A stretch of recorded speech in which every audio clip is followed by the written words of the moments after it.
freaking cute, dude. So today it's time for another Irish pubs review. Who am I to be doing reviews? Nobody really. I've been going to pubs my whole entire life since I was a baby. Yeah, you can have babies in pubs, that's grand. If you've never seen me before in your life, I'm Diane, I'm an Irish girl from Ireland, and I like to travel to the USA and try out stuff and things. This is my second Chicago Irish pubs review because there are so many Irish pubs over there. Chicago is a very Irish place. Irish American. It's got a large diaspora. It's a great word, isn't it? How do I decide what pubs to go to? I go off your recommendations. It's down to you, the community, to send me where you want me to go. Always keep an eye on the community tab, and I will be announcing another trip on my Halloween live stream, so stay tuned. Stay tuned. So Chicago had tons of recommendations, enough to make 2 videos. As ever, we will be rating on 3 things. The Guinness. Is it poured correctly? How does it taste? And the overall Guinnessy experience. Irishness. How Irish is the place? Are the people? Is everything feeling Irish? And the crack. Crack means fun in Irish. It's that unmistakable, intangible thing where you're just having the crack. And our first stop is the Galway Arms. Our first stop is the Galway Arms, which is located on North Clark Street. It's very central.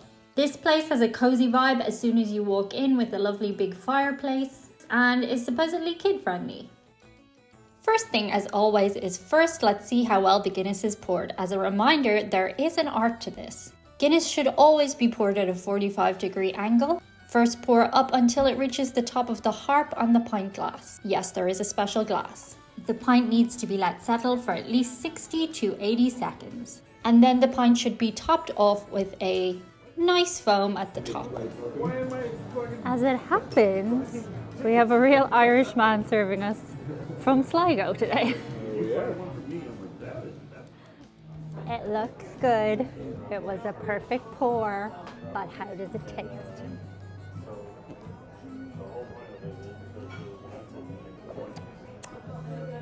Oh, that's very good.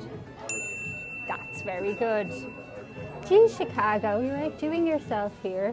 We all know how to pour a Guinness, and your Guinness tastes good. But what else has this pub got to offer? Let's find out. The Galway Arms was very cozy, with lots of cute little things to look at on the wall from Ireland. Apparently, this was 2 buildings joined together, and this part was just an alleyway.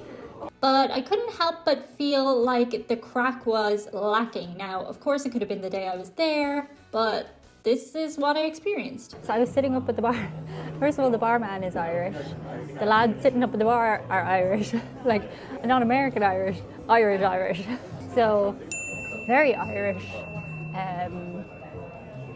It was kind of dead, and not an Irish man's funeral kind of way. Despite authentic Irish people both sitting at the bar, behind the bar, and it being a nice place to go, it wasn't lively. So the Galway Arms did a great pint. It had nice people, but as we say in Ireland, it was a little bit sans crack. That's what we say for without crack in Ireland.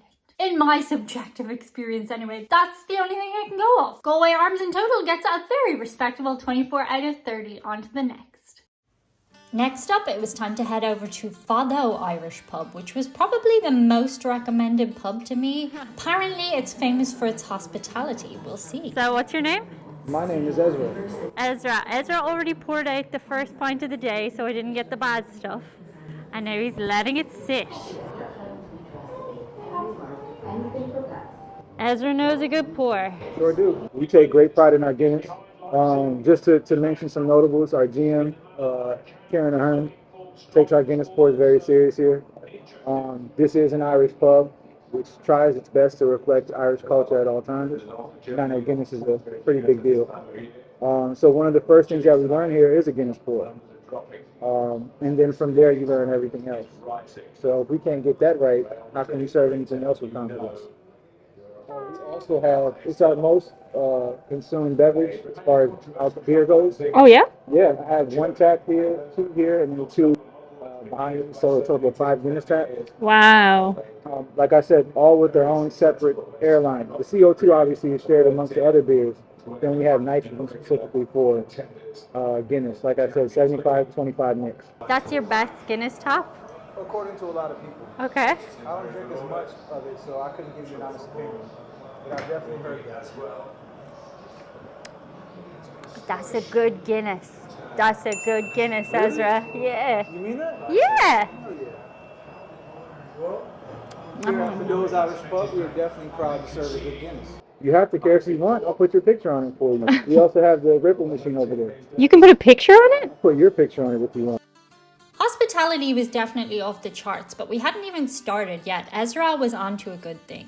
So, you're coming up to our, upper area, our second floor. This is called the mez. This was actually taken from an actual boat or ship, if you will. Wow. So that's a ship right there.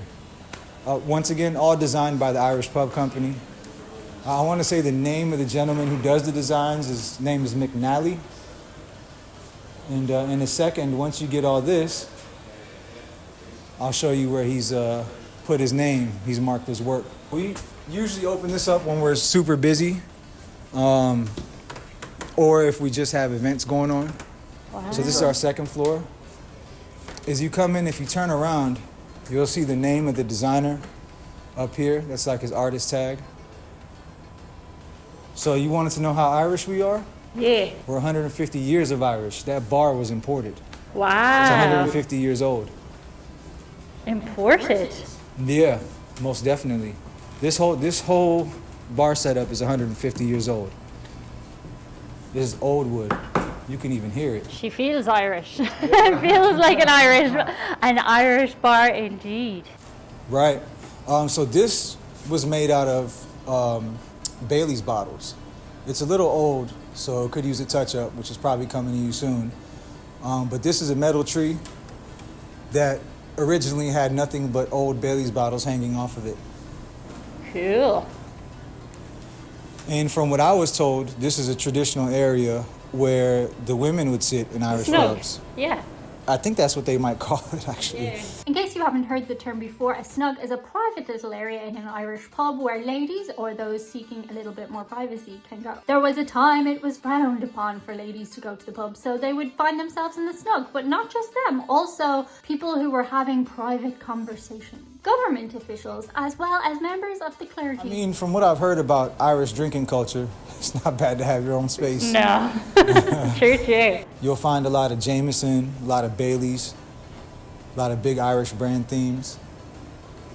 Definitely feels like an Irish bar. Yeah. Well, from the looks of it, they definitely paid the money to make it look as such. So how long has this pub actually been here? What is it, 2024?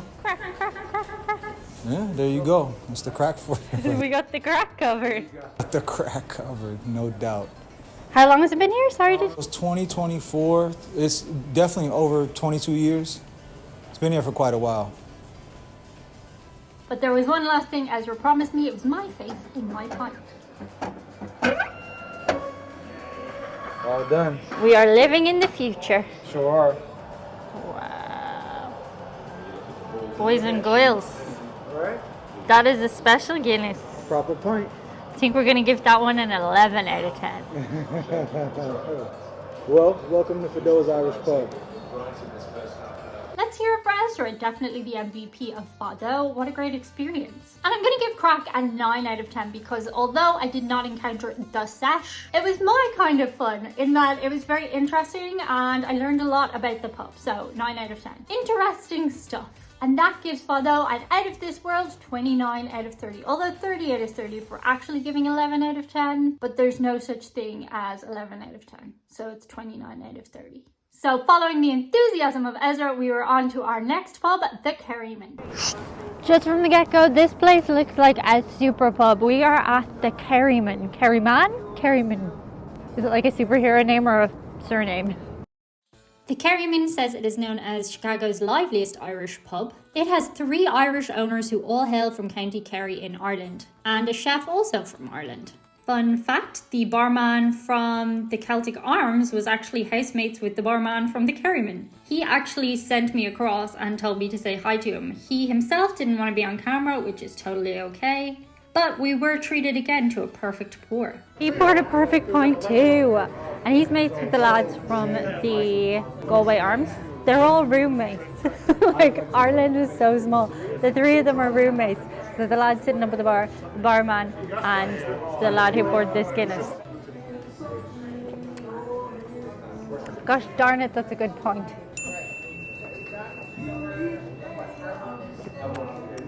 It doesn't have my face in it though.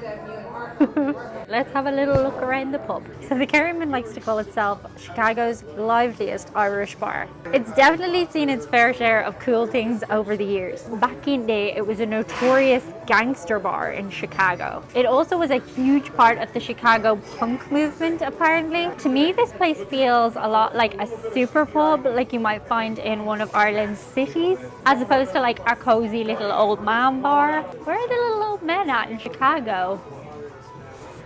Anyway, it's a chill place with good Guinness and a very nice decor. The Kerryman was nice. I can see how if you came with a gang of people or you would arrange to meet some people there, you might have a really great time. Everything there in the venue was really wonderfully set up. A couple of people around the bar were up for chats. That was good fun. Very nice. Nice.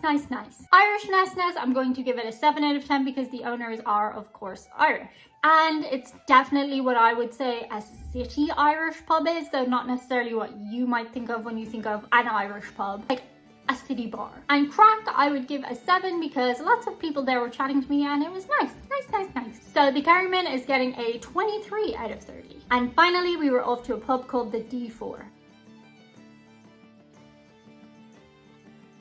As well as gathering from the decor that this was an upmarket kind of place, D4 is a postcode in Dublin. Now this pub is owned by a chap from the area and his wife. D4 has become an urban term in itself, which I'll discuss in a little second. Another perfect pour from the D4, which makes not a single Irish pub in this video, the Wisconsin video, or the other video I did, capable of a bad pour. Massachusetts knows how to pour Guinness. It has definitely beaten out any other state so far.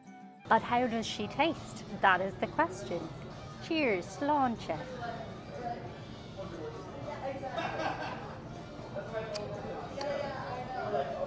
It's a good Guinness. I can't find a bad Guinness in Chicago. However, have I ever in my life been charged $10, €10 for a pint of Guinness? No, I have not. The dollar and the euro are about level right now. But never, not even in D4 itself. I don't know if you guys are aware what D4 means. You probably think it's just like cool letters and numbers. But D4 is actually an abbreviation, an urban saying for somebody who is from a particular area of Dublin, the south side of Dublin and the poshest part of Dublin.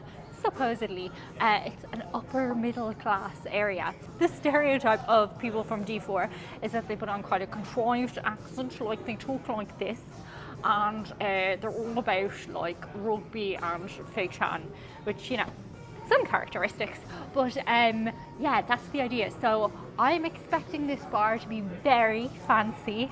Let's check it out. The place had so much merchandise available to buy, I bet it makes a killing on St. Patrick's Day. D4's interior is modelled after her Dublin townhouse and it has 2 lovely fireplaces which definitely cozy up the place.